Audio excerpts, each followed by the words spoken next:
سلام فتواتن كبراتن تخطاتل تلومون كم تلمو دوز محرام دي حدشتن وانا ونور حبريتات حابيرنا غنكاتاتلنا وخم حزلكم مصيلخو صبر زينا بريزيدنت تግራይ جنرال تادسو ورد لو معله سلطان من كاركو بن زقرو لهم حتى قدف مش شعبيا ايواصا كانيو كصل لغايهم تبايلو تماعيدي امارات امينو نتا ነገር አቲዋ انه حجي رغيبوا ወጣው ጉዳይ ሚኒስትር አሜሪካ ማርኮ ሩቢዮ ናብ አብይ አህመድ አሊ ቴሌፎን ደውሉ ከም ዝተዘራረበ ዛሬ ሁለት ጠቅላይ ሚኒስትር አብይ አህመድ ከዓለም በሪዎች የመጀመሪያው ያደረጋቸውን አንድ ተግባር ፈጽመዋል። ምግበንታ ኢላመስ እዚ ሕሱር እዚ ወዳቅ በልዓ ወዳቅ ሻዕቢያ መጽም መቀለ አድዋ ሽረኹም ዝገርም ሓሰውት በቃ ግልጽ ይዘር ሓደ ሰለይ ነው زيمن كالوتنا ونايل معانت مدبنا حاويرنا غنكاتاتلنا قدمنا ونايل معانت مدبنا مخنا ግን መብዛሕትኩም ነዚ ቻናል ትሪኡ ዘለኹም ሰብስክራይብ ዘይገርኩም هم ትሪኡ ዘለኹም ና ሰብስክራይብ ምግባር ነዚ ቻናል እዚ ቤተሰብ ክንኽለኩም ደሊ ነዚ ቪድዮ ዝሓ ኩላኩም ላይክ ምግባር ጀምርዎ ሰናይ ምክትታል እስኪ ከም መጀመር ቪድዮና ኾነና ብናይ ኣወል ሰዒድ ቪድዮ እስከ ክንጀምር قدف مش شعبيا ايواصا كانيو كصل لغايهم تبايلو تماعيديو امارات امينو نتا ነገር አቲዋ انه حجي رغيبوا عبد بدو وقعو غيرو يركب شعبيا بسقطاهم شعبيا بسقطاهم سبز تصللو انا مچم نزا سق كما يخلوا اغرم انديز بلني ود بشاشا كاب ጋዜጠኛታት ናይ ቴሌቪዥን ኢትዮጵያ ንላዕሊ ببزحنا بالتلفزيون نغربن تمدره شعبيا سق اتنشن كركب بسم ايرتران تلعله شعبيا سق بحر انت بلا السق عزم انت بلا السق بوبو قرب عقل الناس بابا حجي شرقو دربيو كم قلعه ودنا نعراس براس مبال دريفاتو النهب عشال بشاشة شعبيا خمزي ملسلون إغنور خمز خطوط ونفلتي سلامن تايدا مليون جيزي الزارب اللون تلكم اتتارجيت نير تراي كونن دك حوابوي ناب حزبي إثيوبياي ود بشاشة نزبي إثيوبيا مزارب أجندا يزو بوزلو أستات 3 عامتات كوينات اللويل أنا دما كوينات يلني له كوينات دما أي تجبرن اتي كوينات اللو زبل بزي قبر زربا تراي مسكونه بالزربا افو ماي زملأ قل إليت إثيوبيا ما أصدقائي نزع عسب كنتالنا إلو حدت بهريا ونير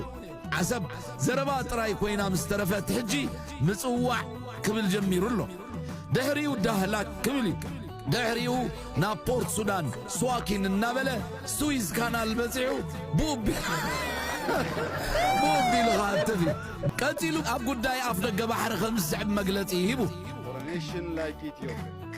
with over 130 million people كم إثيوبيا زبلت هاجر العلميتن 30 مليون حزب زلوا استفلالي أفدقتات بحر الله يبا ازي امر رجال زلاق معباله وسان قدلو بزمنص بسلامه وراي متحجاز مقدمته افدق بحري ام قطبا وعبيت إثيوبيان قرنا افريقان وسان قدلو خبل تسمعوا into long-term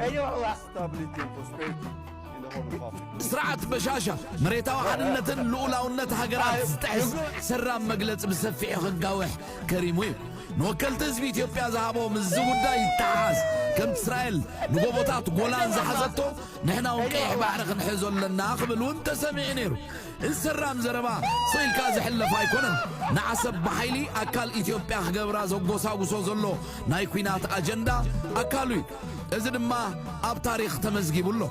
ያውዝ ቪዲዮም ሰማዕሞ ስቲል ኣወል ሰዒድ ኩናት የለን እንዳበለ ዘሎ እስኪ ካብዚ መቕጻር ከዓ ናይ ጀነራል ምግበ ሃይለ መግለጺ ብጣዕሚ ብዙሓት ኣባላት ብርጌድ ንሓመዱ እንዳተቃወሙ እዮም ዘለዉ እስከዛ ቪድዮ እዚኣ ክጋብዘኩም ምግበ እንታይ ኢልና መጽ እዚ ሕሱር እዚ ውዳቅ በልዓ ውዳቅ በቃ እቲ ጆኖሳይድ ዝነበረስ ሓሶት እዩ ሻዕብያ ሰላሕ ነገር ኣይገበረትን ኢልና እንታይ ክዝብል ተኽእል ሕጂ ኣነ ፀልኣ ዘለኹ ሓንትላ ትኸይድ ክቕበላ ዘይክእል نهزب تقرأي ترى أنا حجز نجرنا برحنا نحو حاسس ندقفين نبرنا أنت بالقال تخيل على يكون فري والله مش نهزب تقرأي من يزمرحه هزب تقرأي من يزو كله ولا تيسي بقنا عنا عن الزارع حدا هزب تقرأي وكينات نيرو يا بوليتيكان فرقان نمبر نيرون تايزي تاي مالس إنما تاينا نتحبر السب كل حسوه جيجاي قنع يكونكم ومثلني نتيجة قال زول أكلسي اوكي تهزبي نت هزب غري خلخون تحاجز خلخون كن بوليتيكاس اي نبرن مسحو حسي ندقفو اي نبرلان زبل قالس كمي خسا معنا خلزي نزانا ميغوي هايله زراز قوما زلو مولو فيديو خيرا ام حصار فيديو قريص اموت ام شعبيه اي اسرون ويكع انغلات عمنو تግራይ ኮይኖም ደስቶም ሓሳባት ገልጹስ انغلات عمن شعبيه ايدا ይልምበር ኣብ ዝሓለፈ 2013 شعبيه ኣብ ትግራይ جونوسايد አይፈጽመን አይኮነን ይሉ ቆራሪጾም ዛ ቪዲዮ ዚኦም ከም ገይሮም ተረዲኦም ማንበር ከም አይኮነትን ዛ ቪዲዮ ሙሉ ቪዲዮ ቀጻልኩም ጸልክሜ እስኪ ካብዝ መጻል ድማ ፕሬዝዳንት ግዚያዊ ምሕዳር ታደሰ ወረደ ካብ ስልጣን ኮርዲዮም እንዳተባለ ብዙሓት ሓበሬታታት እንዳወጹ ነይሮም እስኪ ሃይለ ደደቢት ከዓዝ ጉዳይ እዚ ሕጁን ታደሰ ወረደ ካብ ስልጣን ኮርደሎ እንዳበለ እስኪ ንከታተል መፍትሒኡ ንዓይ ዝረአይን ታደሰ ምቕያር ሰብ ዘለዓለ ሙዕትሮ ተሸኪሞ ይኸድ እንኣሰ ዝኾነ ግዜ ክተወርደለካ ሰብዚ ኾነ ኢሉ ትግራይ ንምጥፋእ ዝተለኣኸ ወይ ዝበደልናዮ ነርና እንተኮይኑ እውን መርገም ተለኣኸና ሰብ እዩ ስለዚ ክወርድ ኣለዎ ኢለ ዛምና ታደሰ ጥራሕ ኣይኮነን ደብረፅዮን እውን ታውድብ ንዝኽእሉ ይሃባ ብትክክል የዛረብ ዘለኹ ኣነ ድሕሪ ሕዚ ምስ ከምዚ ዝበሉ ኮሚኒኬሽን ክህልወኒ እውን አይደለም ከም ዘለ ውድቀት ሪኤ ይፈልጥ ስለዚህ ንዝመርሕ ብቕዓትን ዘለዎ ትግዚያዊ ምሕዳር እውን ትውድብ እውን ክህዎ ኣለዎ ህዝብ እንዳተበልዐ ይንበር እንተይሉት ህዝብ ግን ኣነ ካብ ርእሰ ይውርድ ኣለኹነ ተናእሰ ናይ ታሪክ ተሓታትነት የብለይ ንጌታቸው ከም ጣዖት ዘምልኽ ንመንጋግ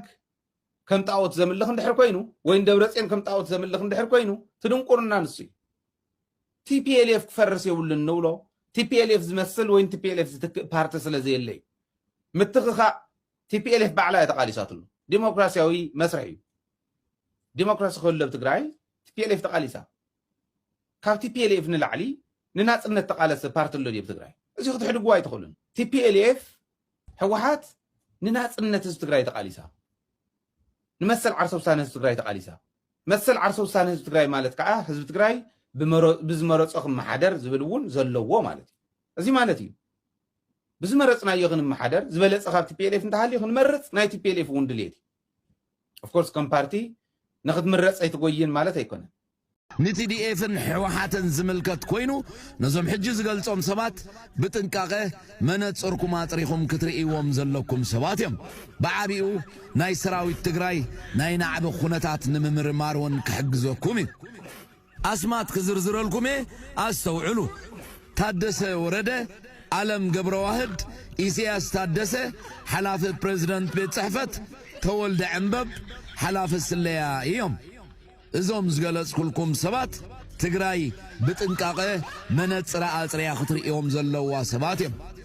ሰበር ዜና ፕሬዚደንት ትግራይ ጀነራል ታደሰ ወረደ ወረደ ሎም ዕለ ስልጣንም ነካርኩ ግን ዝቀረበሎም ሕቶ ከም ዘነጸጉዎ ተሓቢር ናይ ስልጣን ግዚኦም ነካብቃ ሓሙሽተ መዓልቲ ጥራሕ ብዝቀረዮም እዩ ብገዛ ፍቃድካ ስልጣን ዝብል ሕቶ ዝቀረበሎም ነገር ግን እቶም ፕሬዚደንት ኮነ ጌታቸው ኣይኮንክን ኢሎም ተሪድ መልሲ ከም ዝመለስሎም የማላኽት እቲ ዝወጽ ሓበሬታ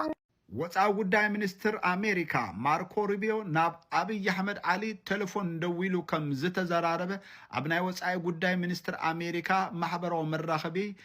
ዕላዊ ተገይሩ ዝብል ሓበሬታ ወፂሉ እዚ ጻውዒት ቴሌፎን ናይ ማርኮ ሩቢዮ ናብ አብይ አሕመድ አሊ ብዛዕባ እዚ ኣብ ኢትዮጵያን ኣብ ኤርትራን ኣብ ኢስት አፍሪካን ዘሎ ሰላም ዘይብሉ ኩነታት ናብ ሰላም ምእንቲ ክመጽእ መጠንቀቕታ እዩ ተባሂሉ ዘሎ እስቲ ኢትዮ ፎረም እንታይ ከም ዝበለ ስምዑሞ እዛ ዜና እዚኣ ምስ ሰማዕኩም ኩሉ ሰብ ክሰማዕ ምእንትን ሼር ግበሩዋ ንዛ ገዛ እዚኣ ፈሎ ዘይገበርኩም ድማ ፈሎ ግበሩ ሰላም አምላክ መስኩልና ይሁን አብይ አህመድ በድጋሚ ከአሜሪካ የስልክ ጥሪ ደርሷቸዋል በቀጠናው እየፈጠሩት ያለው ቀውስ ደግሞ ዋነኛ የመነጋገሪያ አጀንዳ ሆኗል የአሜሪካው የውጭ ጉዳይ ሚኒስትር ማርኮ ሩቢዮ የአፍሪካ ቀንድ ሰላምና ቀጠናዊ መረጋጋትን በተመለከተ ከጠቅላይ ሚኒስትር አብይ አህመድ ጋር በስልክ መነጋገራቸውን የዋሽንግተን የውጭ ጉዳይ መስሪያ ቤት አሳውቋል የብልጽግናው ፕሬዝዳንት ከአሜሪካ በተለይም ከውጭ ጉዳይ መስሪያ ቤቱ ተደጋጋሚ የስልክ ጥሪ እየደረሳቸውም ቀጥሏል ባለፉት 2 ወራት ይፋው የሆነ ውይይት መደረጉ ሲነገር ያሁኑ ለሁለተኛ ጊዜ ነው ባሳለፈው ነሐሴ በነበረው ውይይት ላይ ደግሞ የውጭ ጉዳይ ሚኒስትሩ ማርኮ ሩቢዮ በቀጠናው የውይይትና የመረጋጋት አስፈላጊነት ላይ አጽንኦት ሰጥተው ለጠቅላይ ሚኒስትር አብይ አህመድ ማንሳታቸውን መስሪያ ቤታቸው አሳውቆ ነበር ዛሬው ዕለት ጠቅላይ ሚኒስትር አብይ አህመድ ከዓለም በሪዎች የመጀመሪያው ያደረጋቸውን አንድ ተግባር ፈጽመዋል። ዛሬ ጠቅላይ ሚኒስትሩ ወደ ተባበሩት አረብ ኤምሬት ጉዞ ያደረጉ ሲሆንም የኢራን የእስራኤልና የአሜሪካ ጦርነት ከተጀመረ ወዲህና ዩናይትድ አረብ ኤምሬትን ጨምሮ የተለያዩ የባህረ ሰላጤው ሀገራት በቦምብ እየተደበደቡ ባሉበት በዚህ ሰዓት ላይ ወደ ዩናይትድ አረብ ኤምሬትም ሆነ ወደ ቀጠናው ያመሩ ብቸኛውና የመጀመሪያው መሪ አድርጓቸዋል።